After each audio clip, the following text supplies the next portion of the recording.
Shalom, selamat pagi jemaat yang dikasihi Tuhan. Bersyukur kalau kita pada pagi hari ini boleh bertemu, boleh ibadah secara komunal, dan dengarkanlah panggilan ibadah yang saya ambil dari Mazmur 100. Bersorak-soraklah bagi Tuhan, hai seluruh bumi, beribadahlah kepada Tuhan dengan sukacita, datanglah ke hadapannya dengan sorak-sorai. Ketahuilah bahwa Tuhanlah Allah, Dialah yang menjadikan kita dan punya Dialah kita, umatnya dan kawanan domba gembalaannya. Masuklah melalui pintu gerbangnya dengan nyanyian syukur, ke dalam pelatarannya dengan puji-pujian. Bersyukurlah kepadanya dan pujilah namanya. Sebab Tuhan itu baik, kasih setianya untuk selama-lamanya dan kesetiaannya tetap turun-temurun. Mari kita masuk di dalam ibadah pada pagi hari ini. Kita bersaat teduh sejenak di hadapan Tuhan, menyiapkan hati dan pikiran kita.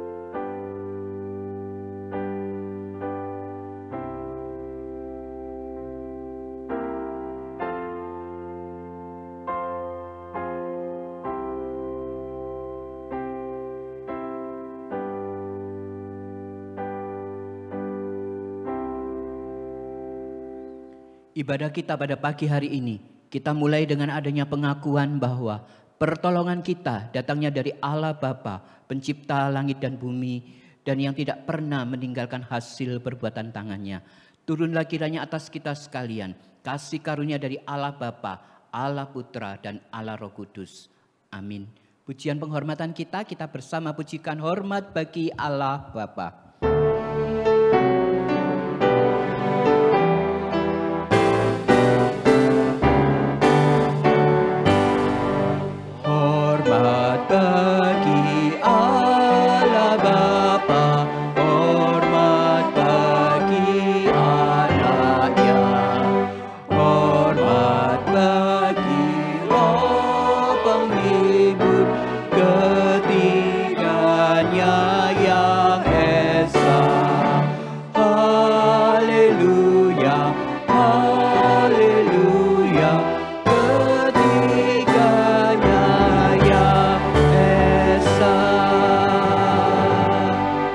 Bapa, kami sungguh mengucap syukur untuk keberadaan kami masing-masing.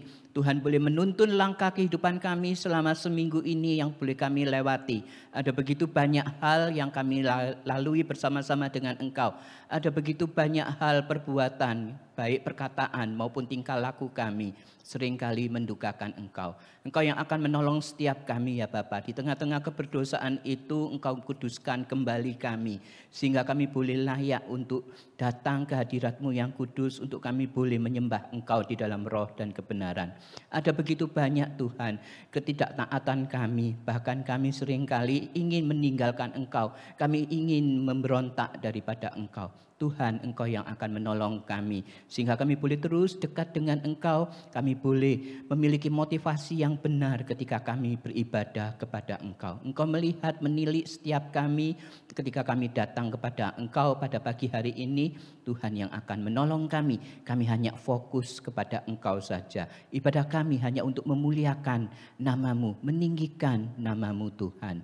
Engkau yang akan menolong setiap kami. Kembali kami mau menyerahkan seluruh rangkaian ibadah kami pada pagi hari ini ke dalam tangan-Mu. Di dalam nama Tuhan Yesus Kristus kami berdoa dan bersyukur. Amin. Silakan duduk Bapak Ibu Saudara sekalian. Jemaat sekalian, ketika kita melihat alam ciptaan Tuhan dan bila kita merenungkan karya penebusan Tuhan, maka kita boleh menyaksikan kebesaran Tuhan di dalam seluruh aspek kehidupan kita. Mari bersama kita pujikan kebesaran Tuhan itu dan jiwa kita mau senantiasa memuji Tuhan, dengan pujian sungguh besar Kau Allahku.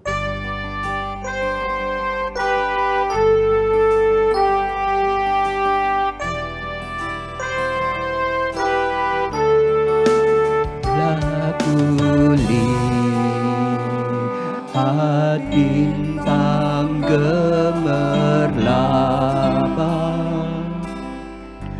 dan bunyi guriliuku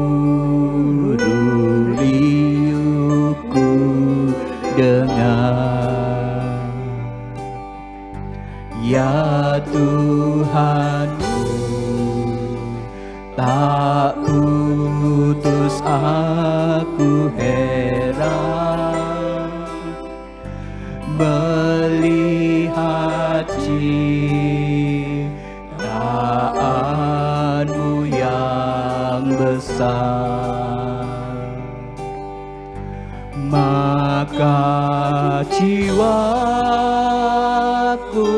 pun memujimu. Sungguh besar Kau Allahku, maka jiwaku pun memujimu. Sungguh besar Kau Allahku. Mari bersama kita pujikan kembali, sungguh besar Kau Allahku.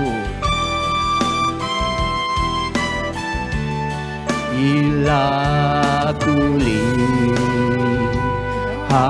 bintang gemerlapan dan bunyi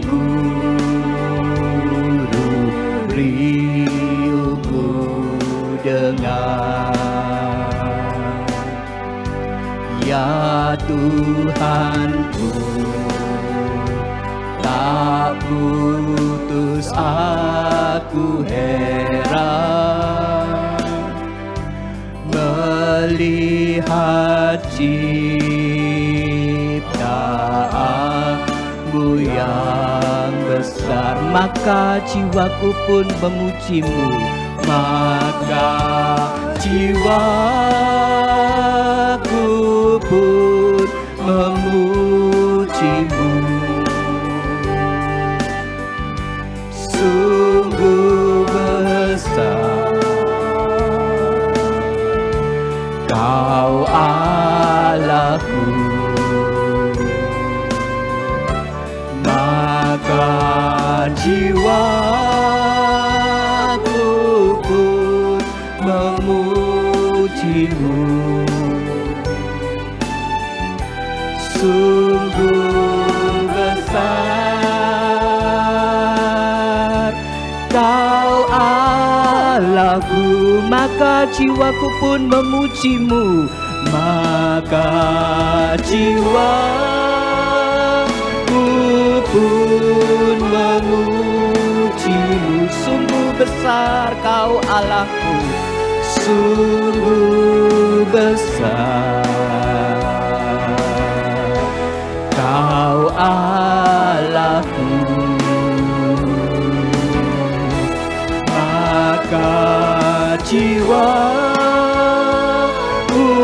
pun memujimu.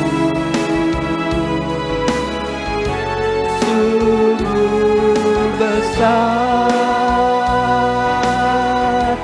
Kau Allahku, sungguh besar Kau Allahku, sungguh besar Kau Allahku, sungguh besar Kau Allahku. Saudara yang dikasihi Tuhan, ketika Yesus memanggil kita untuk kita boleh melayaninya, menjadi saksinya. Sadarkah kita bahwa semua itu hanya anugerahnya, sementara kita dipanggil untuk melayani dan menjadi saksi bagi Dia, dan bahkan menjadi pekerja Kristus yang mulia. Mari kita bangkit bersama, kita pujikan pekerja Kristus yang mulia.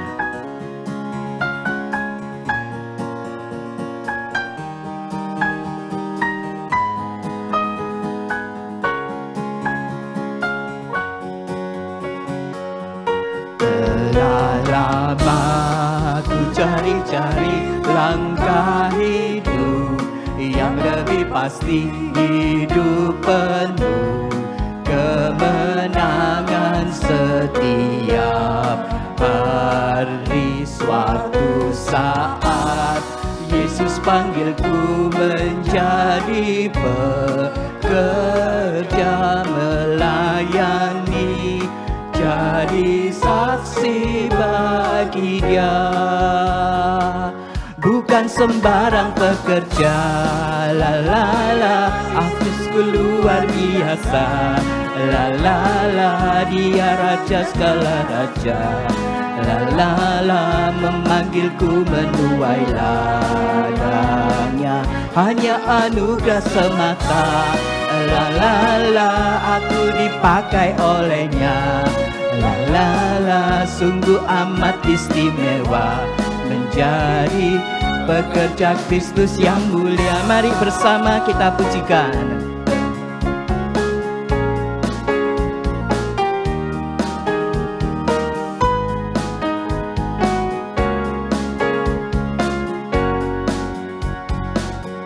Telah lama ku cari-cari langkah hidup yang lebih pasti, hidup penuh kemenangan setiap hari. Suatu saat Yesus panggilku menjadi pekerja melayani, jadi saksi Tuhan. Bukan sembarang pekerja, Yesusku luar biasa, Dia raja segala raja,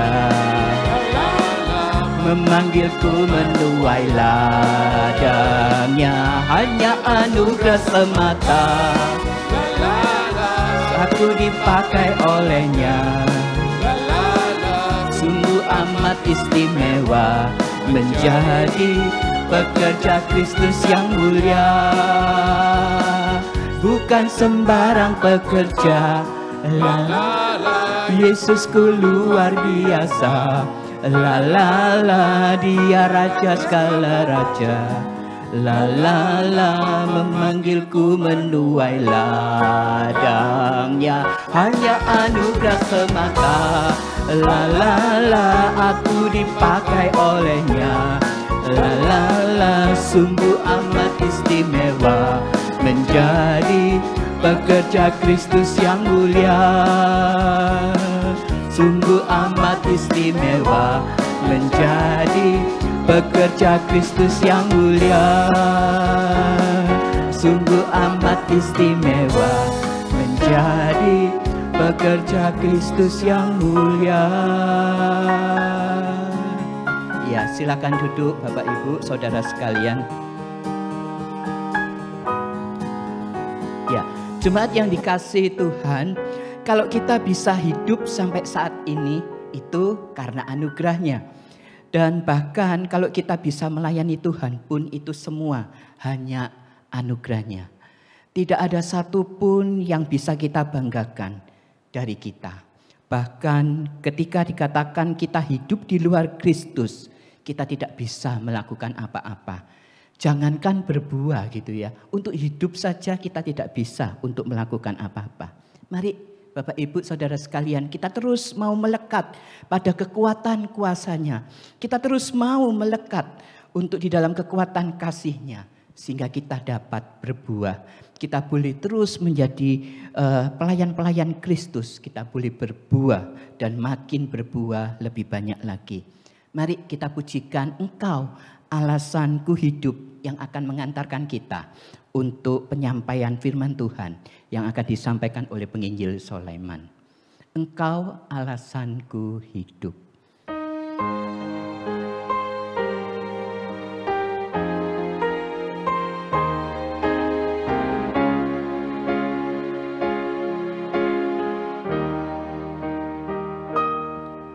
Ku hidup karena anugerah-Mu, tiada satu pun dapat ku banggakan, semua karena cinta-Mu. Ini hidupku, pimpin jalanku.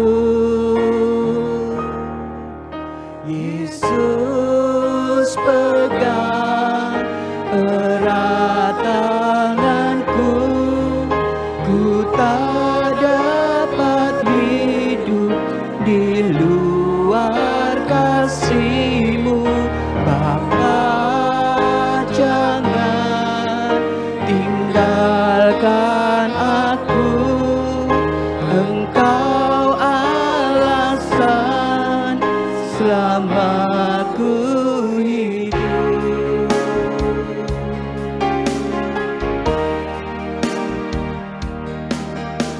Hidup karena anugerah-Mu, tiada satu pun dapat ku banggakan, semua karena cinta-Mu. Ini hidupku, pimpin jalanku. Yesus pegang erat tanganku, ku tak dapat hidup di luar kasih-Mu. Bapa, jangan tinggalkan aku, Engkau alasan selama ku hidup. Yesus, mari kita bangkit berdiri. Pegang erat tanganku, ku tak dapat hidup di luar kasih-Mu. Bapa, jangan tinggalkan aku, Engkau alasan selama ku hidup. Engkau alasan selama ku hidup. Engkau alasan selama ku hidup. Bapa di surga, terima kasih. Engkau alasan di mana kami bisa berdiri sampai pada saat ini. Ini semua karena anugerah Tuhan yang sudah memberkati kami. Karena itu Tuhan, kami berdoa untuk pemberitaan firman Tuhan pada siang hari ini. Biar Engkau yang berbicara kepada kami lewat hamba-Mu, dan sapa kami, tegur kami, kuatkan kami, dan biarlah Engkau memangkas kami lewat firman Tuhan. Terpujilah nama-Mu ya Bapa, demi nama Tuhan Yesus kami berdoa dan mengucap syukur. Amin. Silakan duduk. Shalom Bapak Ibu. Puji Tuhan, kita bisa bersua kembali ya dalam ibadah minggu ini. Adapun firman Tuhan, saya mau mengajak saudara membuka dalam Yohanes pasal yang ke-15 yang menjadi dasar firman Tuhan yang akan kita renungkan. Kita baca fokusnya di ayat yang kedua, tapi saya mengajak saudara untuk membaca mulai ayat 1 sampai ayat yang ke-6 ya.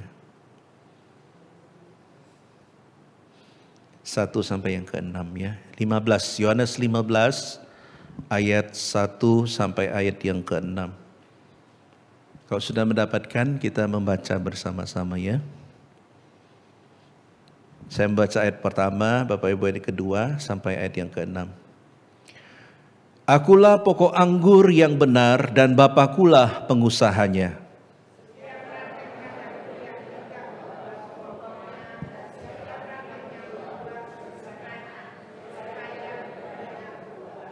Kamu memang sudah bersih karena firman yang telah kukatakan kepadamu.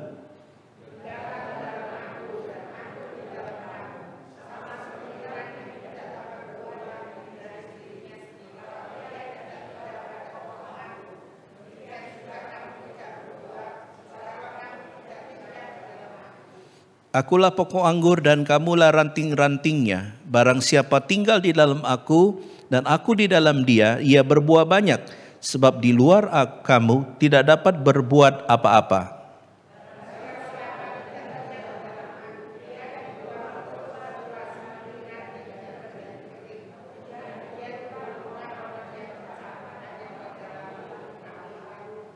Oke, saya akan ulangi ayat yang kedua.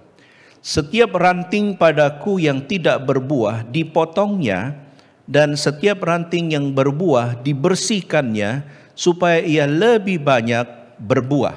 Ya, fokusnya di ayat yang kedua. Nah, Bapak Ibu yang dikasihi oleh Tuhan, hari ini tema kita adalah bertumbuh dalam melayani. Ya, bertumbuh dalam melayani. Saya senang dengan gambar ini, saudara ya. Ini gambar dari satu istilahnya tanaman yang tumbuh secara liar begitu ya. Mungkin saudara juga pernah lihat ya, ada di tembok atau di mana itu ya, tiba-tiba ada tumbuhan keluar gitu ya. Yang menarik adalah ketika ini bertumbuh saudara ya, tentunya ada prosesnya.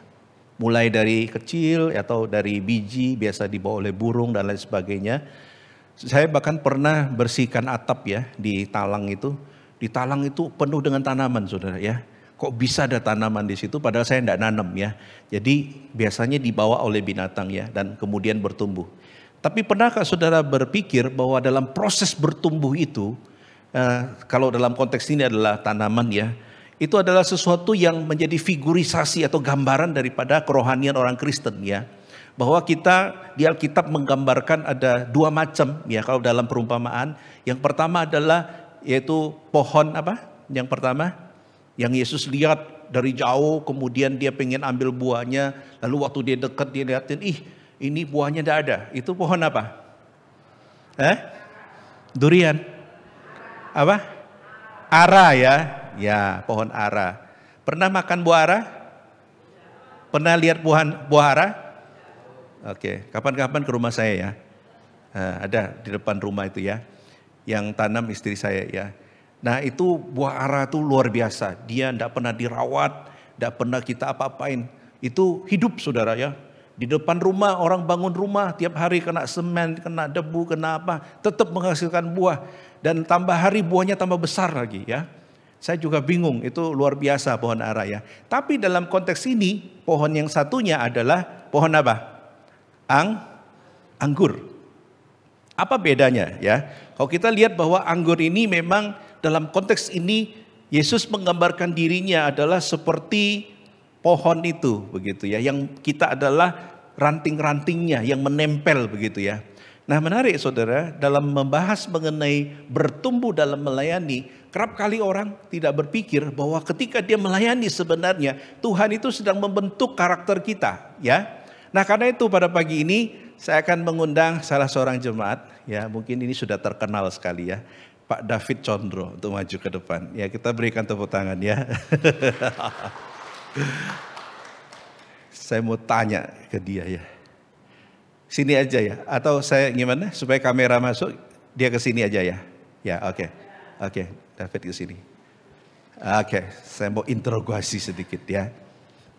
Oke, sini biar nanti bisa masuk YouTube ya. Masuk TV ceritanya. Sini ya. David sudah berapa lama melayani Tuhan? Sejak SMA. Sejak SMA. Ya. Apa yang membuat David mau melayani Tuhan? Pertama karena saya melihat keluarga saya ya, terutama angko saya waktu itu dia pelayanan. Dan saya lihat kok dia semangat sekali, akhirnya saya belajar dari situ. Dan sering waktu juga saya lihat kok dengan melayani Tuhan itu berkat Tuhan semakin banyak pada saya. Tapi itu sebenarnya kan motivasi yang salah. Tapi setelah beriring waktu saya mendengar firman Tuhan, ternyata kasih Tuhan yang besar itulah yang telah rela mati bagi saya, sehingga saya harus membalasnya dengan melayani Dia dengan sungguh-sungguh. Kira-kira pernah enggak merencanakan mau mundur dari pelayanan? Oh pasti ada, karena kan namanya kecewa itu pasti ada, seperti itu. Oke. Terus saat ini? Saat ini ya namanya kecewa pasti ada, karena kan kita ada di sekitar kita manusia yang juga sama-sama melayani Tuhan. Tapi seiring waktu saya belajar lihat bahwa melayani itu hanya kepada Tuhan, bukan sesama manusia. Jadi akhirnya saya belajar setiap hari bahwa kekecewaan itu tidak pantas kalau kita melayani kepada Tuhan. Oke, terakhir ya. Apakah melalui pelayanan David merasa Tuhan membentuk karaktermu, Tuhan membentuk pribadimu, Tuhan membentuk bahkan secara penampilanmu begitu secara fisik? Ya pastilah Pak Sulaiman. Paling konkretnya apa? Dulu kan saya memang suka emosi ya. Setiap kali pelayanan, waktu itu saya masih pelayanan di gereja Pregolan. Itu setiap kali saya disuruh publikasi atau apapun saya selalu emosi. Karena pendapat saya tidak pernah didengarkan. Tapi seiring waktu Tuhan membentuk saya sampai saat ini saya di pengurus.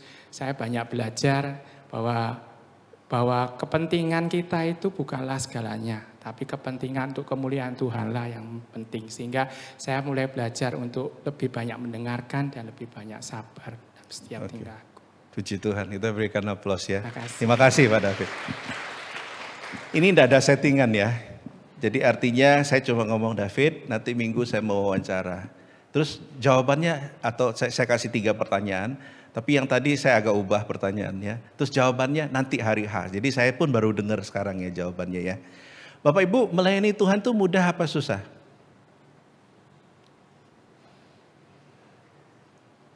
Ketika ditanya saudara bingung ya. Tola, toleh. Susah apa mudah? Melayani Tuhan bagi saya secara pribadi tidaklah mudah. Karena melayani Tuhan judulnya, tapi ketemunya apa? Manusia apa Tuhan? Manusia yo. Melayani Tuhan, tapi ketemunya manusia. Ini problem, ya. Nah, saudara, oleh karena itu, saya mengajak saudara melihat apa dulu definisinya. Bertumbuh di dalam melayani. Berarti kata kuncinya adalah bertumbuh. Saya coba search ya, apa itu bertumbuh dalam Kamus Besar Bahasa Indonesia. Bertumbuh ini disamakan dengan tumbuh. Ya, yaitu artinya sedang berkembang. Ya, sedang berkembang. Berarti kalau saudara melayani Tuhan, pertanyaannya apakah melalui pelayanan itu saudara mengalami perkembangan? Ya, perkembangan. Jadi bukan bodinya, bukan ya.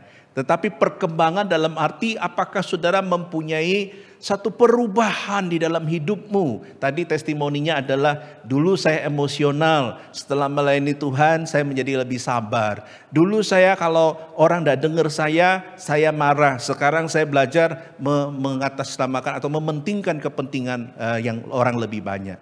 Nah, jangan-jangan bisa enggak kita melayani Tuhan, dulu sebelum melayani kita sabar, setelah pelayanan jadi emosional, bisa? Bisa? Bisa ya? Banyak enggak yang begitu? Enggak ya, syukurlah. Tapi bisa saja yang terjadi demikian. Kenapa saudara? Nah, ini saya kasih diagramnya. Dalam kita mengikut Tuhan, ini sebenarnya fokusnya adalah ke spiritual growth, ya, pertumbuhan secara rohani. Kita mungkin mempunyai kerinduan untuk bertumbuh, saudara ya. Sehingga kita bertekad, aku mau menjadi anak Tuhan yang berbuah ujungnya. Karena Alkitab mengajarkan, sehebat apapun engkau melayani, sehebat apapun kau mengikut Tuhan, ujung-ujungnya Tuhan itu minta kita menghasilkan buah. Dan bahkan di dalam perumpamaan daripada pohon ara yang tidak menghasilkan buah akan ditebang. Dan juga di dalam perumpamaan ini ranting yang tidak menghasilkan itu dipotong, kemudian dibakar. Artinya apa saudara? Ada satu tuntutan untuk setiap orang percaya menghasilkan buah. Ya, nanti kita akan lihat lebih dalam ya. Tapi dalam proses itu mungkin saudara, wah saya karena mau berbuah, saya mengikuti satu disiplin rohani, saya rajin berdoa, saya ikut persekutuan, saya rajin ikut ibadah, saya ikut dalam pelayanan dan lain sebagainya. Sehingga saudara seperti orang sedang berlari menuju kepada target ini. Nah, ini namanya usaha kita dalam pelayanan. Tapi dalam proses itu saudara, kita menghadapi yang di atasnya, yaitu apa? Kedagingan kita. Kita mau melayani, kita mau mencapai apa yang Tuhan inginkan. Tapi kedagingan kita macam-macam kan. Kemalasan, kepentingan diri, ingin yang diutamakan dan lain sebagainya. Ya mungkin tadi, jangankan ini ya. Tadi sebelum berangkat ke gereja saja, saya curiga ada yang tadi hampir tidak jadi datang mungkin ya. Artinya bergumul mau datang apa enggak ya, mau datang apa enggak. Kenapa? Kedagingan saudara ya. Kemudian yang kedua mungkin saudara ingin istilahnya mengikut Tuhan, ingin melayani tapi tidak ada yang dukung. Anak tidak dukung, istri tidak dukung, suami tidak dukung, lingkungan tidak mendukung. Sehingga dalam proses itu usaha saudara akhirnya gagal. Kemudian yang paling penting adalah komitmen yang akhirnya berubah. Ketika dulu kita mempunyai komitmen yang luar biasa, ingin ikut ini supaya kita bertumbuh dan bisa menghasilkan buah, lama-kelamaan kita mulai kendor, ya. Nah, saudara yang kasih oleh Tuhan, saya melihat bahwa ini tren yang terjadi di dalam gereja kita, ya. Yaitu apa, saudara? Kadangkala panas di awal, kemudian mulai dingin dan di akhirnya itu mulai hilang, begitu ya. Nah, oleh karena itu tidak heran dalam proses ini kemudian ada orang-orang yang kelompok bawah ini ya putus asa, kemudian karena putus asa itu kecewa, kemudian tidak tertarik saudara ya. Ditawarin ini tidak mau, ikut seminar tidak mau, persekutuan doa apalagi ya, kemudian sudah tidak tertarik untuk terlibat di dalam kegiatan-kegiatan rohani. Ini ada kelompok yang begini ya.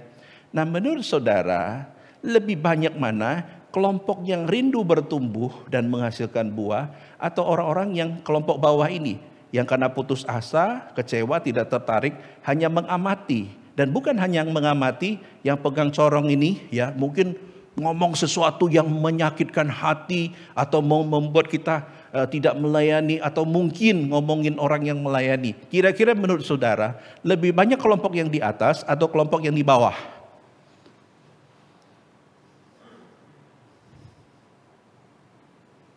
Aku ini tanya, mau dijawab. Lebih banyak yang di atas apa yang di bawah? Bawah ya. Ya sudah, kita tutup dalam doa. Soalnya isinya orang kecewa semua. Putus asa, kecewa, tidak tertarik. Tidak tertarik, ngapain saya khotbah, betul enggak? Tapi dengan jujur saya mau katakan, golongan ini memang banyak. Tapi apakah dengan golongan ini banyak, lalu membuat golongan yang sedikit ini menjadi mundur? Sorry yo. Kalau kita sudah Tuhan panggil, kalau saya secara pribadi, saya tidak akan geser kalau Tuhan tidak menggeser saya. Saya tidak akan melepaskan suatu pelayanan kalau Tuhan tidak lepaskan. Artinya benar-benar Tuhan itu berbicara kepada saya. Kenapa? Karena saya takut saudara. Nanti bertemu dengan Tuhan, nanti gimana kamu tidak tanggung jawab di tengah jalan? Kamu kabur misalkan ya. Saya takut. Sehingga saudara yang kasih oleh Tuhan, jangan sampai ketika kita melayani Tuhan atau mengikut Tuhan atau ingin bertumbuh di dalam Tuhan, omongan-omongan yang di bawah ini, kelompok-kelompok yang di bawah ini melemahkan iman kita, membuat kita tidak jadi melayani, membuat kita akhirnya jauh daripada Tuhan, rugi. Ya, makanya saudara, kita lanjutkan ya. Yohanes 15 ayat 2 mengatakan apa? Setiap ranting padaku yang tidak berbuah dipotongnya, dan setiap ranting yang berbuah dibersihkannya, supaya ia lebih banyak berbuah. Saudara, Yohanes 15 ini intinya adalah berbicara mengenai tinggal di dalam Kristus. Makanya di ayat yang ke-6 dikatakan bahwa di luar aku kamu tidak bisa berbuat apa-apa. Ketika kita tidak tinggal di dalam Tuhan, dan mungkin kita bisa hidup. Ketika kita tidak menempel kepada pohon itu, maka tidak mungkin, kan kalau pohon ini ada namanya pohon, ada namanya carang, ada namanya ranting. Saya mau tanya, lebih besar carang apa ranting?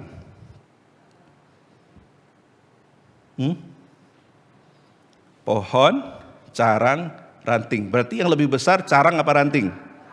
Carang ya. Yesus pokok dan itu enggak benar loh lagu itu.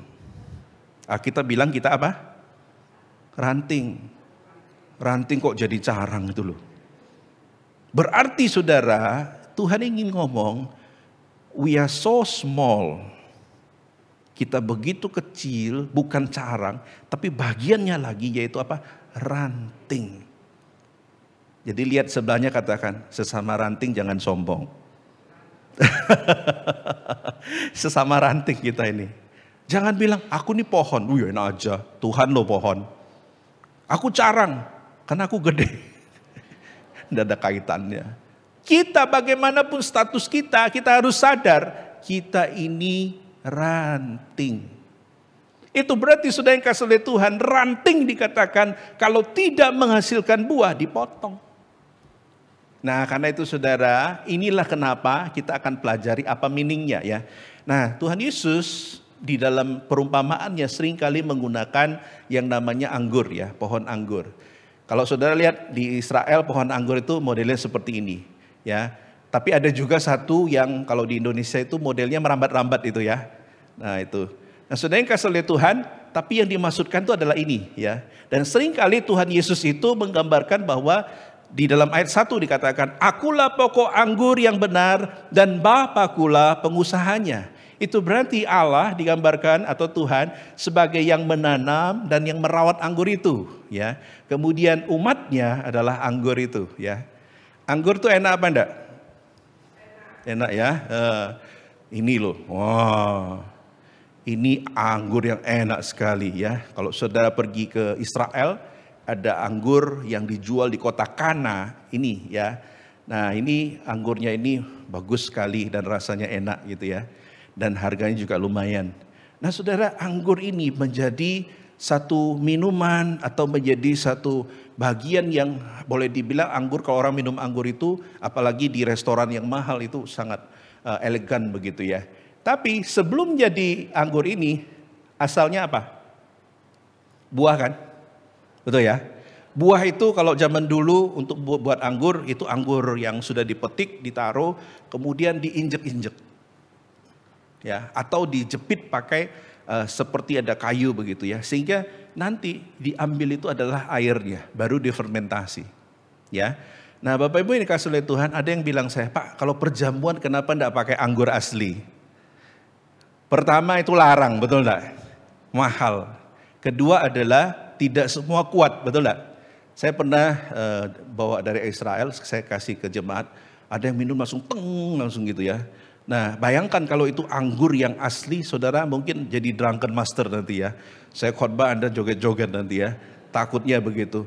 Nah tapi kembali lagi saudara, anggur ini menjadi begitu precious, berharga. Dan anggur itu lucu, semakin lama disimpan, wine itu ya, semakin tua itu semakin mahal ya. Nah kembali lagi saudara, kalau kita membahas mengenai anggur ini ya, di dalam Yohanes 15 ayat yang kedua ada 3 unsur yang menarik, khususnya di ayat yang kedua, itu berbicara mengenai pertumbuhan ya. Dalam sebuah bagian ini ya, saya kutip dari salah satu artikel dituliskan bahwa kalau ayat yang kedua ini sedang berbicara mengenai 3 unsur. Yang pertama adalah dikatakan tidak menghasilkan ya, atau tidak berbuah, atau dalam bahasa Indonesia ya menggunakan kata mandul begitu ya. Yang kedua adalah fasenya dia menghasilkan buah atau berbuah atau menghasilkan productivity ya. Dan yang ketiga sudah berbuah menghasilkan lebih banyak buah lagi. Jadi 3 unsur ini berbicara mengenai pertumbuhan ya. Jadi satu pohon disebut bertumbuh adalah ketika dia menghasilkan, dan bukan hanya menghasilkan lebih banyak lagi. Tapi bisa saja dalam pohon itu ada ranting yang tidak menghasilkan. Ya, nah saudara yang kasih oleh Tuhan, oleh karena itu dalam bagian inilah maka kita dapat menyimpulkan bahwa kalau ditarik dalam kehidupan secara rohani, ini berbicara mengenai apa saudara? Berbicara bahwa Allah menghendaki saudara dan saya seperti pohon yang atau ranting yang selalu menghasilkan buah. Dan untuk bisa menghasilkan buah itu ada proses yang harus dilalui saudara, yang nanti kita akan lihat ya, supaya kita bisa menghasilkan buah. Salah satunya adalah dipangkas. Kalau di kan ada tulisan pangkas rambut. Artinya apa? Potong rambut. Saya tuh dulu enggak ngerti ya. Pangkas rambut berarti pakai celurit gitu loh. Ya, dipangkas gitu ya. Jadi saya berpikirnya begitu. Tapi pangkas di sini artinya dia sedang memotong begitu ya, memotong. Nah, saudara yang kasih oleh Tuhan, dari ayat ini lalu kita akan melihat, tadi kan berbicara mengenai spiritual growth ya, pertumbuhan rohani secara umum. Lalu kaitannya dengan pelayanan apa? Nah, ini kita akan lihat ya. Apa kaitannya dengan bertumbuh dalam melayani? Kalau saudara melihat di ayat yang kedua tadi, maka makna yang pertama di situ dikatakan apa saudara? Kan dituliskan, kalau kamu tidak menghasilkan, maka ranting itu akan dipotong ya. Berarti tujuan dipotong itu apa? Supaya menghasilkan buah. Nah, dalam bagian ini penekanannya adalah orang percaya harus menghasilkan buah. Loh Pak, boleh enggak kalau daun aja? Yang penting lebat kan? Yang penting kan hidup. Enggak. Alkitab selalu ngomong harus menghasilkan buah. Nah, saudara yang kasih oleh Tuhan, coba bayangkan kalau bunga yang indah ini, namanya bunga, tapi enggak ada bunganya. Isinya tangkai semua. Kira-kira apa? Cantik apa menyeramkan? Jadi ini tidak ada bunga, isinya tangkai semua. Berarti ini gagal sudah menjadi bunga. Sama ketika kita menanam buah, berarti apa? Kita pengen menghasilkan apa? Buah. Nah, perubahan dalam konteks ini saudara, kalau berbicara mengenai buah, itu ada dua meaning. Meaning yang pertama adalah yaitu perubahan secara internal.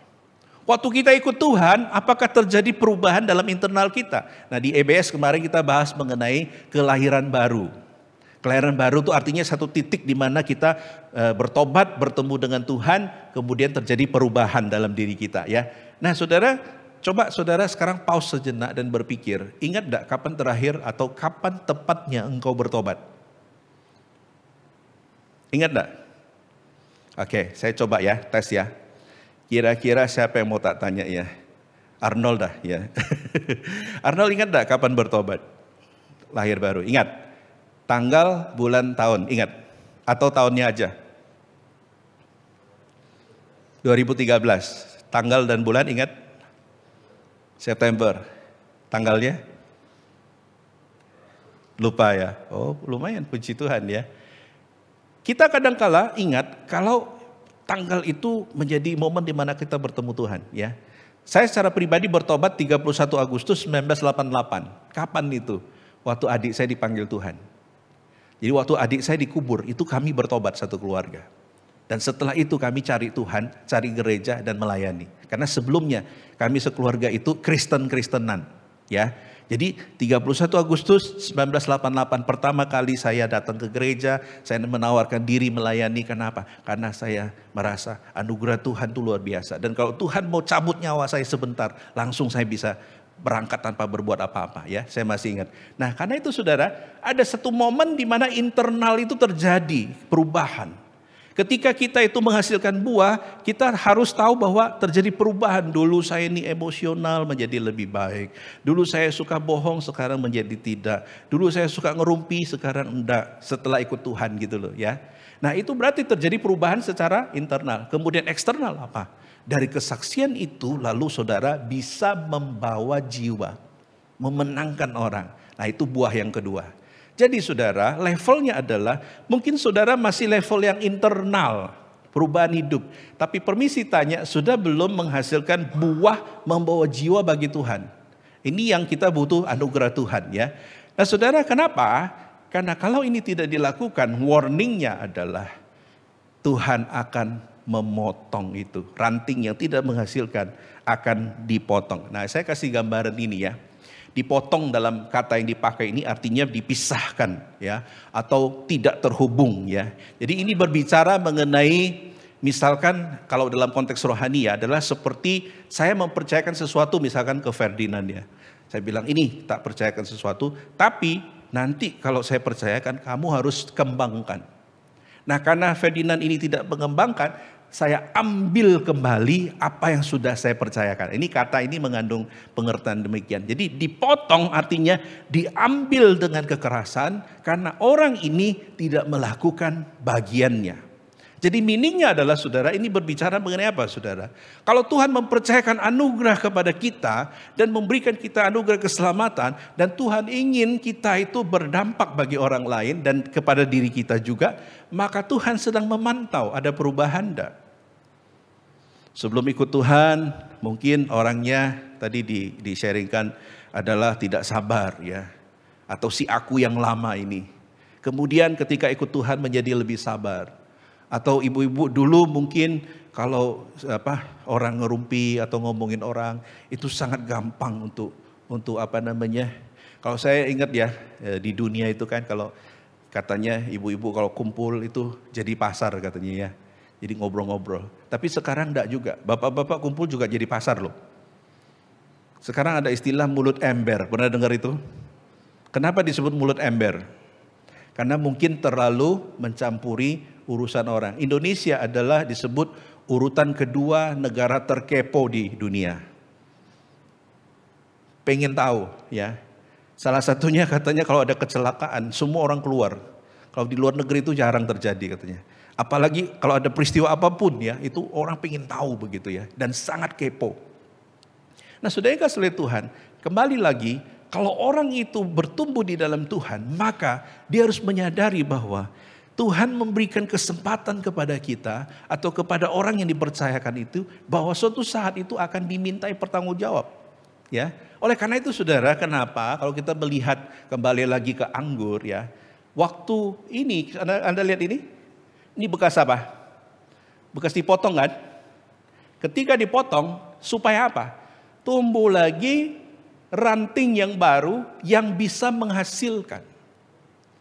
Jadi artinya apa saudara? Tuhan mungkin memberikan kesempatan demi kesempatan bagi kita, tapi Tuhan sang pemilik ladang ini ya, dia tahu bahwa ada pohon atau ada ranting yang tidak akan menghasilkan. Dia tahu bahwa ini kalau dibiarkan akan sia-sia. Jadi akhirnya apa? Harus dipotong. Supaya apa? Ketika itu dipotong, muncul lagi tunas baru dan muncul juga menjadi ranting yang baru.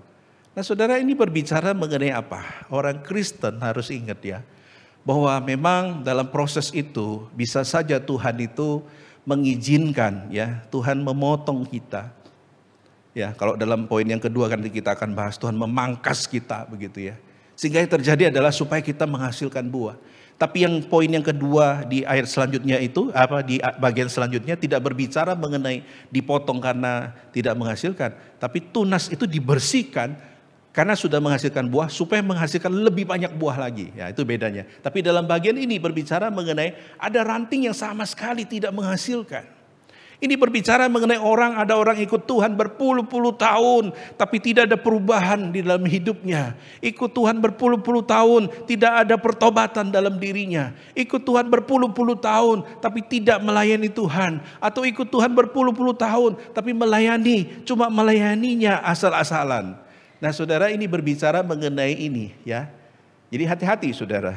Yesaya pasal yang ke-18 ayat 5 itu menuliskan, sebab sebelum musim buah, apabila waktu berbunga sudah berakhir dan gugusan putik menjadi buah anggur yang hendak masak, maka Tuhan akan mengerat ranting-rantingnya dengan pisau pemangkas dan menyisihkan carang-carangnya dengan memancungnya.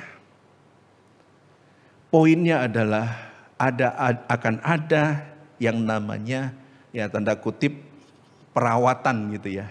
Jadi yang tidak menghasilkan dipotong, supaya yang menghasilkan ini menghasilkan lebih banyak. Artinya kembali lagi saudara, ujung-ujungnya harus ada hasil. Harus ada buah. Kenapa? Kalau tidak akan dipangkas dan akan dipancung. Bapak Ibu yang dikasihi oleh Tuhan, sampai di sini kita harus melihat bahwa kita harus menyadari jadi orang Kristen ternyata tidak mudah. Kalau kita ikut Tuhan harus nampak yang namanya Galatia 5 ayat 22-23. Kira-kira ngomong apa itu?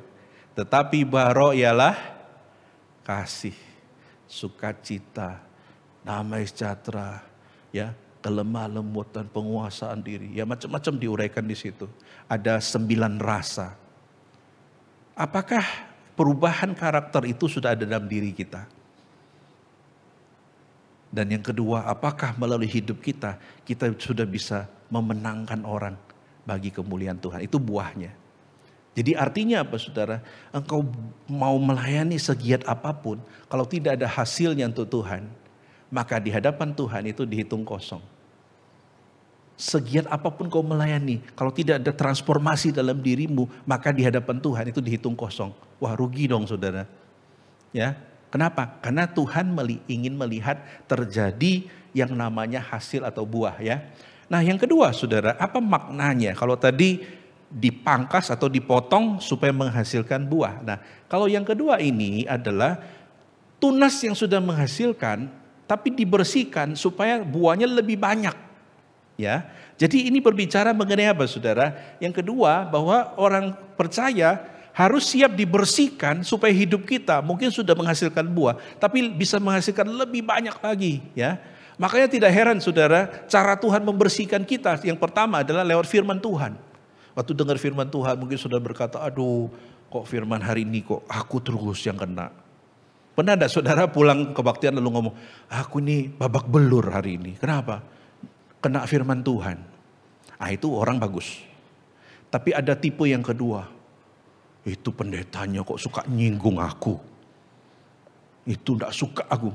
Kok TV tak matiin. Ya, kalau ini kan gak bisa dimatiin. Mungkin saudara berkata demikian. Tapi orang Kristen yang dewasa akan berkata, terima kasih Tuhan. Engkau masih sudi memangkas hidupku. Saya paling takut adalah sebagai hamba Tuhan, kalau tidak ada lagi orang yang mengingatkan saya. Berapa banyak hamba Tuhan yang jatuh dalam dosa. Kenapa? Karena tidak ada yang mengingatkan dia. Berapa banyak ya. Di Amerika ada namanya Jimmy Swaggart ya. Seorang televangelis, seorang yang khotbah di TV, seorang yang terkenal, seorang yang punya banyak pengikut, seorang yang mungkin fansnya banyak. Tapi jatuh di dalam dosa perzinahan. Satu kali dia pergi ke tempat pelacuran saudara. Lalu ada jemaat yang mungkin kebetulan, saya tidak tahu apa jemaat itu foto, kok dia bisa ke situ juga gitu loh ya. Mungkin podoai itu ya. Artinya dia juga pelanggan di situ, lalu dilihat, loh kok ada mobil pendetanya, terus difoto saudara. Dan akhirnya menjadi berita yang sangat heboh di Amerika ya, berapa waktu yang lalu, sudah berapa puluh tahun yang lalu ya.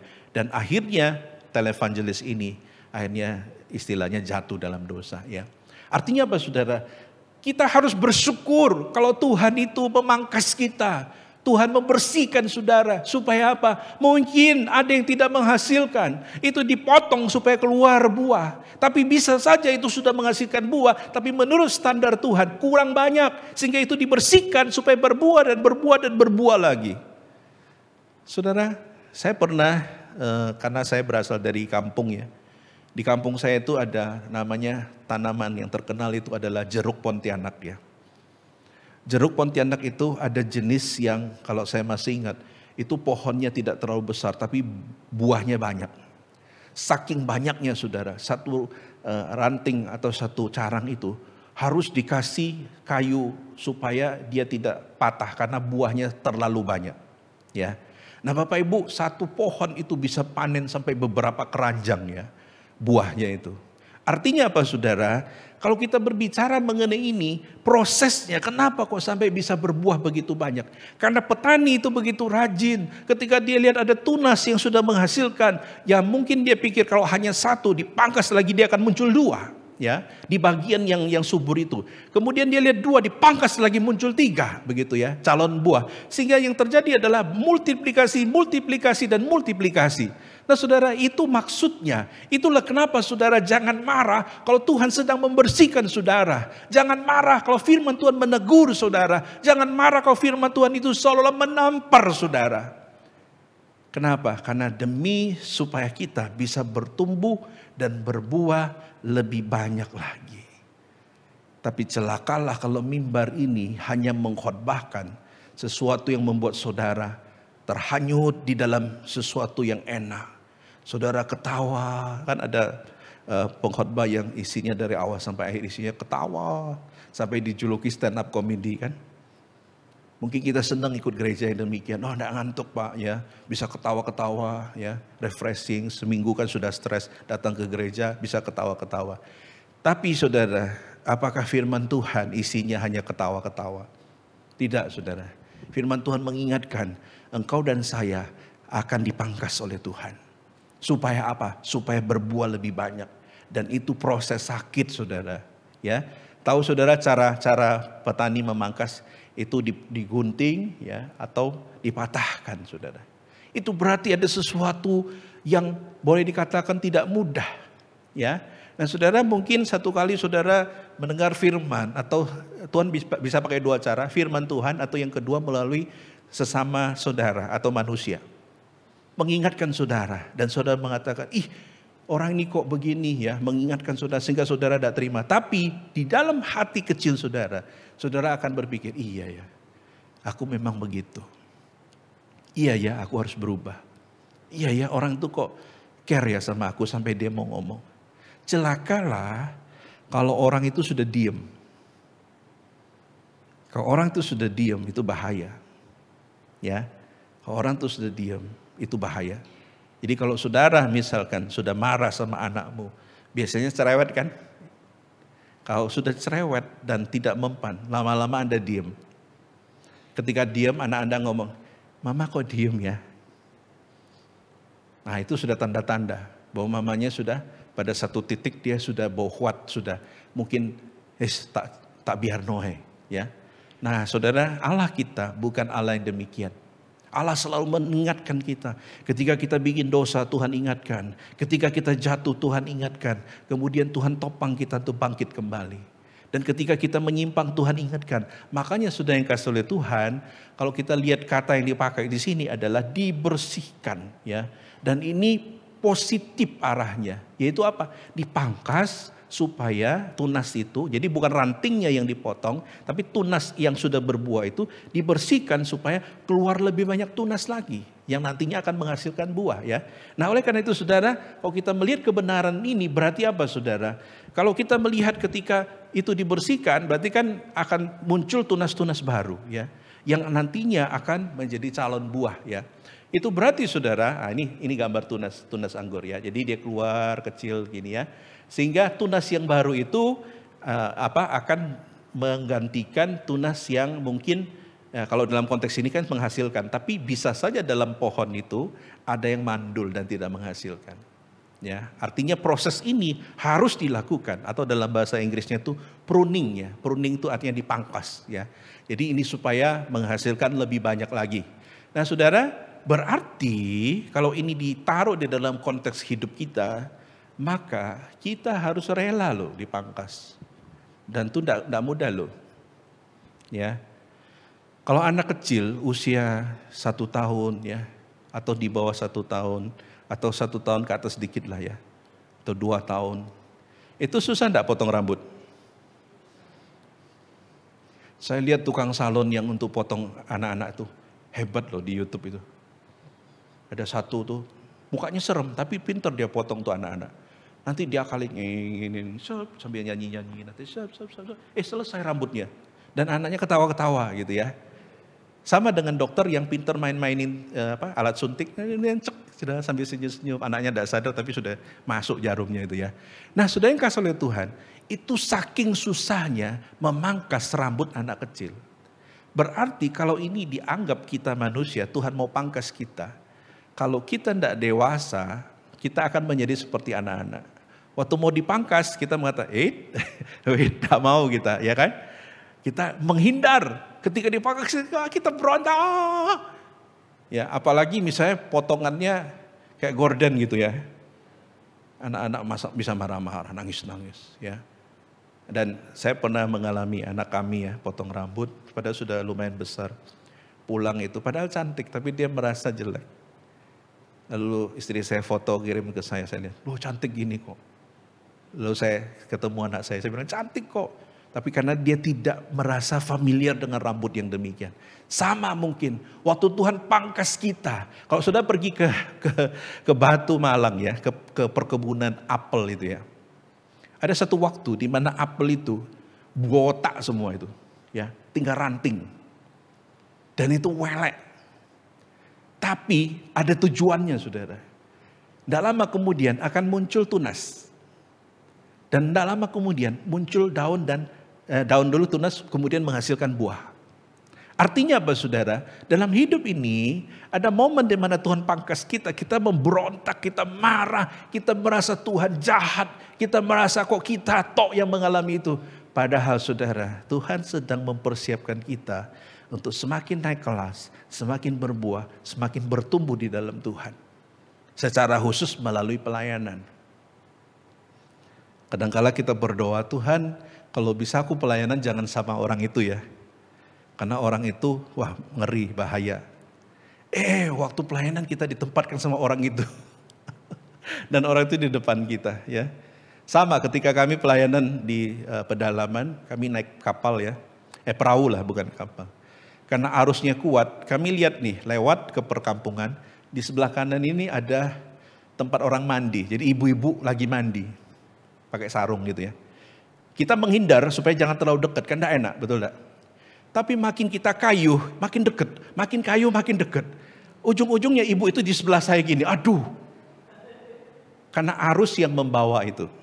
Ya, poin saya adalah saudara, kalau kita berusaha, ya ingin misalkan ya, lebih maju. Biasanya selalu ada, apa istilahnya, arus-arus keras. Yang membawa kita mungkin justru semakin jauh. Sehingga kita lebih dekat kepada kejatuhan atau dosa atau apapun itu ya. Poin saya adalah saudara, mau enggak saudara atau rela enggak saudara dipangkas oleh Tuhan? Itu dulu. Kalau saudara berdoa, Tuhan pangkas saya. Kalau ada hal-hal dalam diriku yang negatif, pangkas saya. Supaya aku bisa berbuah lebat. Dan nama Tuhan ditinggikan. Atau saudara mungkin berdoa, Tuhan ojo yo sakit dipangkas itu. Tuhan kalau bisa aku tidak mengalami itu. Loh enggak saudara, dalam proses pertumbuhan harus ada. Ya. Tapi saya kutip apa yang dikatakan oleh George MacDonald ya. Beliau adalah seorang penulis, seorang pendeta dari Skotlandia. Dia menulis mengenai spiritual growth dan dia mengatakan demikian ya. All growth that is not toward God is growing to decay. Semua pertumbuhan yang tidak menuju kepada Tuhan adalah bertumbuh menjadi rusak atau busuk. Jadi kalau Anda berpikir mungkin melayani Tuhan atau ikut Tuhan, Anda bertumbuh, dia bilang tunggu dulu, tanyakan, bertumbuhmu itu ke arah Tuhan atau bertumbuhmu ke arah dirimu? Artinya ketika kau melayani Tuhan, apakah semakin kau bertumbuh semakin mirip Kristus atau semakin mirip si aku yang lama? Hati-hati ya. Kalau engkau bertumbuh kepada Kristus aman ya. Tapi kalau kamu bertumbuh tapi tidak menuju kepada Kristus semakin jauh, maka engkau lama-lama menjadi rusak dan membusuk. Kenapa? Karena di luar Kristus engkau tidak bisa berbuat apa-apa. Nah, sampai di sini kita pause sejenak. Kira-kira kita bertumbuh enggak? Itu pertanyaan pertama. Kedua, pertumbuhan kita kemana? Ke arah Kristus atau kita bertumbuh dalam pelayanan kita tapi ke arah diri kita? Bukan kemuliaan Tuhan tapi kemuliaan diri yang ditinggikan. Nah ini bahaya saudara ya. Apakah kita sedang bertumbuh dan apakah pertumbuhan itu ke arah Kristus? Jadi kita melayani waktu kita dipuji ya. Kamu bagus ya nyanyinya. Kita mengatakan, alah Anda. Ya, kita mungkin secara manusia memang perlu dipuji. Tapi hati-hati jangan sampai pujian ini mengacu kepada diri sendiri. Ya. Atau dalam pelayanan kita, mungkin kita diizinkan Tuhan gagal. Dan ketika gagal itu pun saudara jangan patah hati. Ya, jangan merasa gagal begitu ya. Karena kalau Tuhan mengizinkan, saudara akan diangkat kembali. Jadi kembali lagi, pertumbuhan itu ke arah mana? Ya, ke arah mana? Di samping rumah kami itu, di perumahan sebelah ya, sebelah perumahan kami, di samping jendela saya dulu itu ada satu pohon seperti pinus yang tinggi sekali. Dan itu pohon yang begitu tingginya, sampai itu tingginya mungkin ada 20-30 meter. Menutupi jendela saya ya. Jadi ini rumah saya, ada jendela dan dia di baliknya ini. Dan saya tidak punya hak atau tidak bisa untuk memotong pohon itu karena itu punya perumahan di sebelah. Tapi saya berdoa, Tuhan kalau bisa pohon ini hilang supaya kamar saya tidak gelap. Dan apa yang terjadi? Tidak lama dari pertamanan kota itu datang ke situ dan dipotong saudara. Dan sekarang terang benderang begitu ya. Malah saya pikir, ini terlalu terang Tuhan ini kamarku ini ya. Jadi terang benderang gitu ya. Nah saudara yang kasih oleh Tuhan, saya berpikir pohon kok bisa setinggi itu ya, 30 meter. 20 atau sampai 30 meter itu sampai lantai 2 naik lagi begitu ya. Pasti awalnya kan dari sesuatu yang kecil. Tapi membesar. Tapi tingginya tidak terarah. Mengganggu orang, kena listrik ya. Sehingga itu dipotong. Jadi poin saya adalah saudara, tanyakan pada dirimu, engkau bertumbuh? Iya, tapi bertumbuhnya ke arah mana? Semakin baik menuju Kristus atau sebaliknya? Mempermuliakan Kristus atau sebaliknya? Sehingga yang terjadi adalah saudara, kalau pertumbuhan ini ke arah Kristus, maka amanlah hidup kita ya. Tapi jangan berpuas diri. Kenapa? Karena kalau bertumbuh kepada Kristus, maka engkau pasti paketnya dalam pelayananmu juga akan mengalami itu. Loh kok bisa Pak? Ya pasti bisa, karena kembali lagi ke dirimu.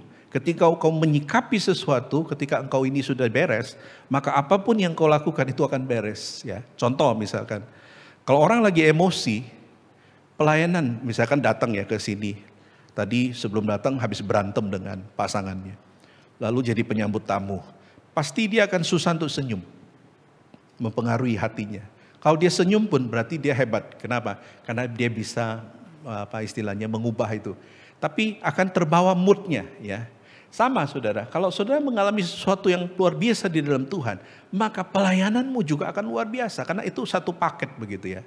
Itu berarti saudara, timbul pertanyaan, kalau orang pelayanannya tidak sungguh-sungguh, berarti kembali lagi pertumbuhan rohaninya, hubungannya dengan Tuhan, itu bisa saja juga tidak sungguh-sungguh. Pertumbuhannya, dia bertumbuh, tapi mungkin bukan menuju kepada Kristus, menuju kepada yang lain ya. Jadi hati-hati saudara ya. Karena itu mengapa kok pertumbuhan ini segaris dengan pelayanan? Karena gini saudara, kalau kita melayani, itu ibaratnya besi menajamkan besi. Kita ketemu dengan orang yang berbeda, kita belajar untuk bisa beradaptasi. Sehingga apa saudara? Pelayanan sebenarnya membentuk karakter dan iman kita.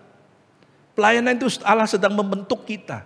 Sehingga yang terjadi adalah Tuhan itu sedang menempatkan kita di tengah-tengah mungkin orang yang tidak sepaham dengan kita, orang-orang yang berbeda dengan kita. Ya.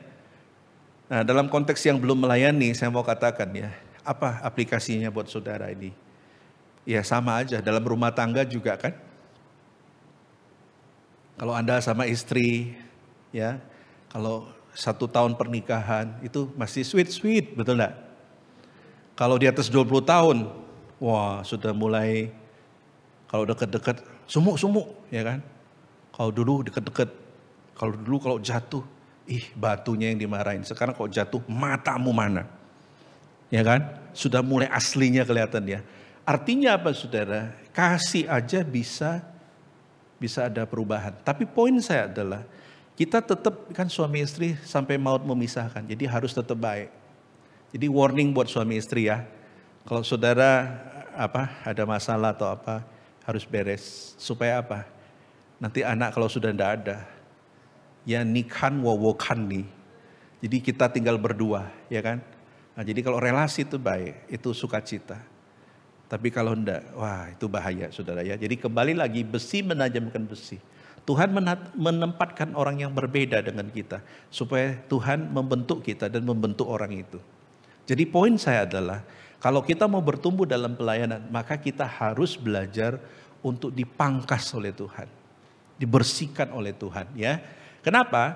Karena memang Tuhan sendiri dalam Matius 20 ayat 28 mengatakan, sama seperti anak manusia datang untuk dilayani, bukan untuk melayani, dan untuk memberikan nyawanya menjadi tebusan bagi banyak orang. Jadi Kristus sendiri kasih teladan. Dia datang untuk melayani. Artinya apa, saudara? Dia mau memposisikan dirinya di bawah. Dia mau melayani. Artinya apa? Dia mau sungguh-sungguh menempatkan dirinya, ya, dengan ciptaannya. Dan itu bukan sesuatu yang mudah, saudara. Dan ini butuh yang namanya penyangkalan diri, ya. Nah, karena itu kesimpulannya adalah kalau kita bertumbuh dalam pelayanan, ya. Mengapa? Alasannya karena lewat pelayanan kita dibentuk menjadi lebih humble. Waktu dipangkas itu kita menyadari kita ini penuh kelemahan. Yang kedua, kita belajar karakter manusia. Ya. Belajar karakter manusia. Yang ketiga, kita belajar mempraktikkan firman Tuhan. Nah, ini yang susah. Hendaklah engkau mengampuni. Wah, kita mungkin tidak bisa kerjasama atau apa, atau pernah ngomong yang kasar atau apa, akhirnya kita mungkin ada masalah. Nah, belajar untuk bisa mempraktekkan firman Tuhan, ya. Dan yang terakhir adalah belajar untuk komitmen dan tanggung jawab. Waktu dipercayakan satu pelayanan, ketika engkau mengatakan iya, apalagi ya ini para pengurus atau pengurus komisi yang sudah didoakan di depan ini, sudah berlutut, sudah didoakan di hadapan jemaat, di hadapan Tuhan. Ingat, itu janjimu kepada Tuhan, bukan kepada manusia. Jadi lakukan itu dengan komitmen dan bertanggung jawab. Saya kadang-kala, saudara, kalau sumpek dalam pelayanan artinya terlalu sudah dalam satu titik sumpek, ya. Saya ingat panggilan saya mula-mula. Ya, waktu saya pertama masuk saat dan lain sebagainya, itu membuat saya nangis. Kenapa? Karena itu yang mengingatkan saya. Nah, saudara, kalau sudah dalam kondisi gitu, ingat juga bagaimana Tuhan panggil engkau pertama kali. Pertemuanmu dengan Tuhan itu, ya.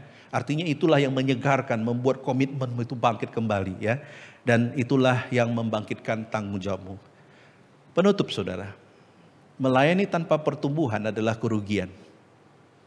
Ya, kalau Anda melayani Tuhan, sudah banting tulang demi Tuhan, tapi saudara tidak ada pertumbuhan, rugi, saudara. Mending saudara mengatakan, Pak, aku break dulu ya. Kenapa? Karena aku merasa tidak bertumbuh. Oke, tidak masalah. Tapi setelah break kembali lagi, ya. Kenapa? Melayani tanpa pertumbuhan adalah kerugian. Karena itu mari bertumbuh untuk menghasilkan buah. Itu yang kita kejar. Ada buah yang kita hasilkan, ya. Yaitu apa? Perubahan diri kita dan juga memenangkan orang lain bagi Tuhan. Ya. Jadi permisi bertanya sekarang. Apakah kita bertumbuh dalam pelayanan? Jawab sendiri. Kalau engkau mau bertumbuh, apakah rela engkau menghasilkan buah? Kalau kamu ingin bertumbuh, apakah rela engkau dipangkas oleh Tuhan? Mari kita berdoa.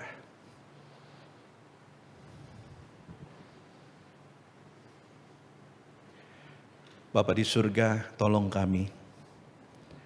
Kerap kali ya Tuhan, Tuhan sedang memangkas kami. Tapi kami mungkin tidak rela atau kurang sadar ya Tuhan. Sehingga kerap kali kami memberontak. Tapi jika kami ingin bertumbuh dalam pelayanan kami, firman Tuhan katakan, dan dalam pertumbuhan rohani kami harus rela dibersihkan. Kami harus rela dipotong oleh Tuhan untuk menghasilkan tunas dan ranting yang baru, yang menghasilkan sesuatu. Karena itu Tuhan tolong kami rindu bertumbuh, kami rindu menjadi anak-anak Tuhan yang memberikan buah bagi kemuliaan Tuhan. Meteraikan firman-Mu ya Bapa. Demi nama Tuhan Yesus kami berdoa. Amin. Mari kita bangkit berdiri. Melayani lebih sungguh.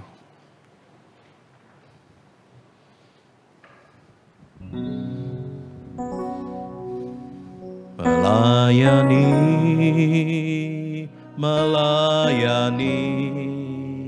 lebih sungguh. Melayani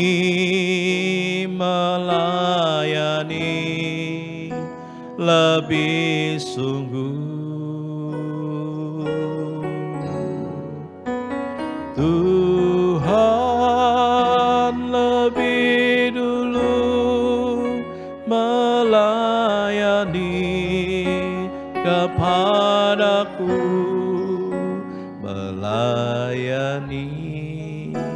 melayani lebih sungguh.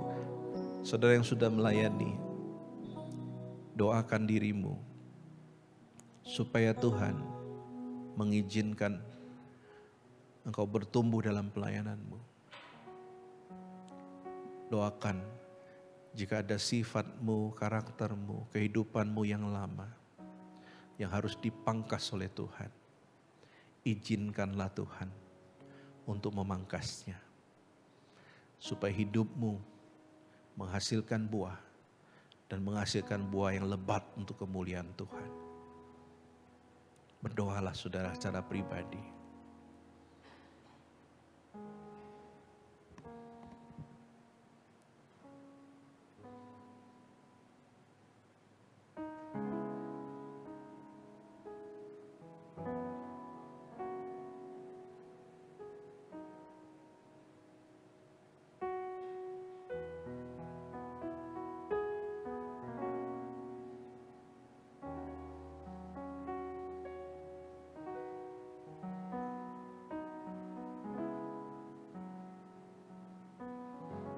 Yang kedua, doakan untuk setiap jemaat supaya Tuhan yang akan memberkati jemaat, khususnya dalam kondisi sekarang. Kita doakan kondisi finansial daripada jemaat dalam usaha pekerjaan mereka, supaya Tuhan tetap pelihara sehingga Tuhan cukupkan. Karena itu mari kita buka suara, kita mengangkat doa kita di hadapan Tuhan. Bapa di surga yang kami sembah dalam nama Tuhan Yesus, kami serahkan pada saatnya Bapa untuk setiap jemaat-Mu dalam kondisi situasi sekarang. Tuhan, kami berdoa Tuhan, biarlah Engkau yang akan memberkati usaha pekerjaan mereka. Engkau memberkati dalam iman mereka. Engkau memberkati juga mereka tetap berharap kepada Tuhan sesusah apapun hidupnya. Dan kami berdoa Tuhan, kiranya Engkau yang akan membukakan tingkap-tingkap langit untuk mencurahkan berkat-Mu ke atas mereka. Terima kasih Bapa, kami serahkan doa kami yang jauh dari sempurna ini dalam tangan Tuhan. Demi nama Tuhan Yesus kami berdoa dan mengucap syukur. Amin. Bersama dengan gereja di segala abad kita mengaku iman kita, pengakuan iman rasuli. Aku percaya kepada Allah, Bapa yang Maha Kuasa, Khalik langit dan bumi, dan kepada Yesus Kristus, anaknya yang tunggal Tuhan kita, yang dikandung dari Roh Kudus, lahir dari anak darah Maria, yang menderita sengsara di bawah pemerintahan Pontius Pilatus, disalibkan, mati dan dikuburkan, turun ke dalam kerajaan maut, pada hari yang ketiga, bangkit pula dari antara orang mati, naik ke sorga, duduk di sebelah kanan Allah, Bapa yang Maha Kuasa, dan dari sana Ia akan datang untuk menghakimi orang yang hidup dan yang mati. Aku percaya kepada Roh Kudus, gereja yang kudus dan am, persekutuan orang kudus, pengampunan dosa, kebangkitan tubuh, dan hidup yang kekal. Amin. Silakan duduk, Tuhan memberkati.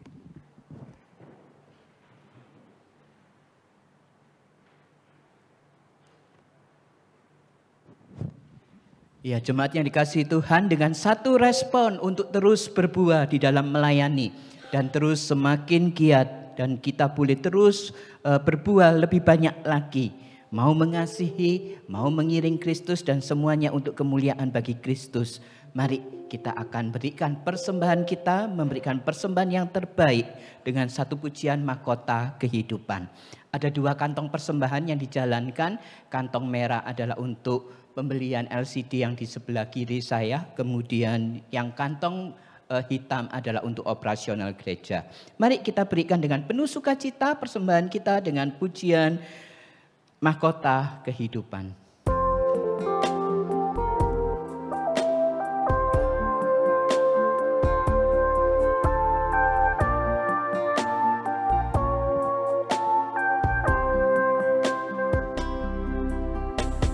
Tak akan pernah ku sesali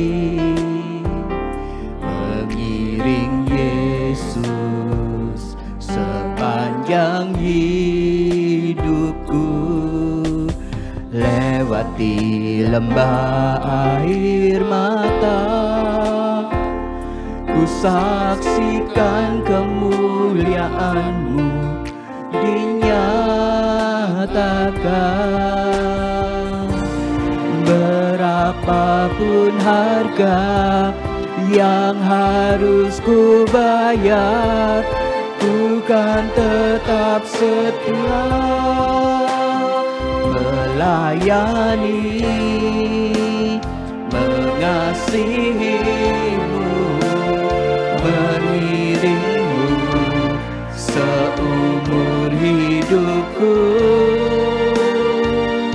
Janjimu kan tetap ku pegang teguh sampai ku dapat mahkota kehidupan.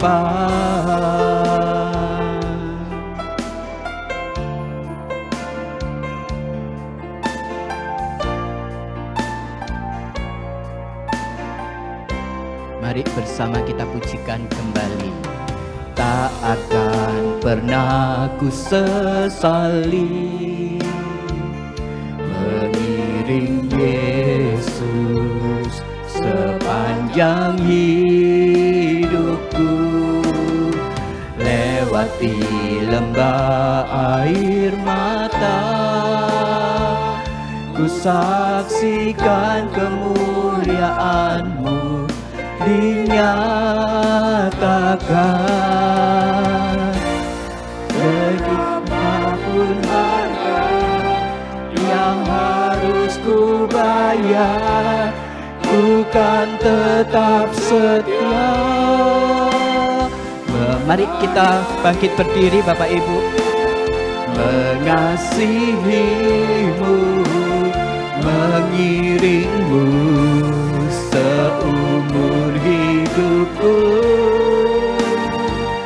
Janjimu kan tetap ku pegang teguh sampai ku dapat mahkota kehidupan. Mengasihimu, mengiringmu seumur hidupku. Janjimu kan tetap ku pegang teguh sampai ku dapat mahkota kehidupan. Janjimu kan tetap ku pegang teguh sampai ku dapat mahkota kehidupan. Janjimu kan tetap ku pegang teguh sampai ku dapat mahkota kehidupan. Sungguh kami mengucap syukur Tuhan, Engkau baik di dalam setiap musim kehidupan kami. Kami sungguh mengucap syukur untuk karya penebusan. Kami sungguh mengucap syukur untuk keluarga, untuk usaha pekerjaan yang telah Tuhan berikan bagi kami. Sehingga kami dimampukan untuk memberikan persembahan pada pagi hari ini. Tuhan, Engkau yang akan memakai persembahan kami dan Engkau yang akan terus menolong kami. Bukan hanya sekedar materi yang kami boleh persembahkan kepada Tuhan, tetapi seluruh hidup kami boleh terus berbuah melayani Engkau. Bahkan kami siap untuk dipangkas, kami siap untuk dibersihkan, dan kami boleh terus melayani Engkau, berbuah lebih banyak lagi untuk kemuliaan Tuhan. Terpujilah Engkau ya Bapa, demi Kristus kami berdoa dan bersyukur. Amin. Segala pujian, hormat, dan kemuliaan kita kembalikan kepada Bapa di sorga. Doksologi, kemudian doa berkat akan disampaikan oleh penginjil Sulaiman.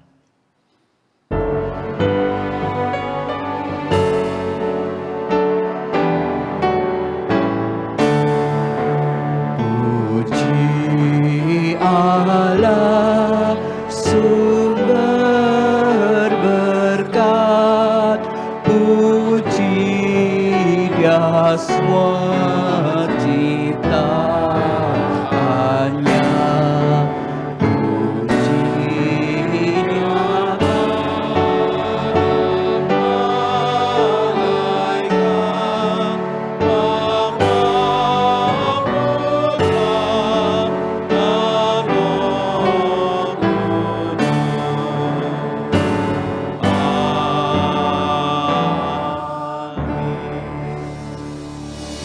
Jemaat yang dikasihi oleh Tuhan, pulanglah dan lakukanlah kebenaran firman Tuhan dan terimalah berkat daripadanya.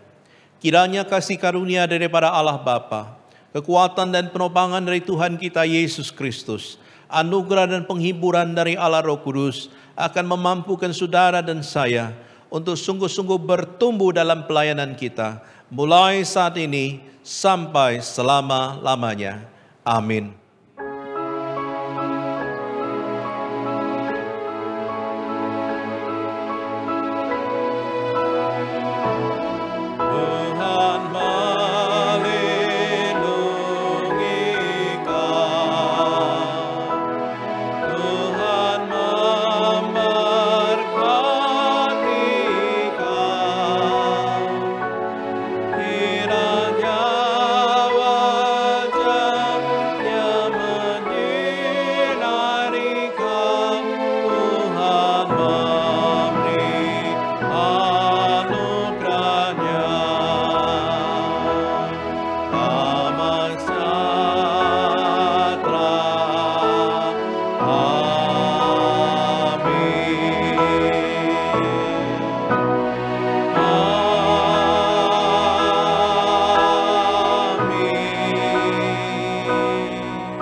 Silakan duduk satu, Tuhan Yesus memberkati setiap kita.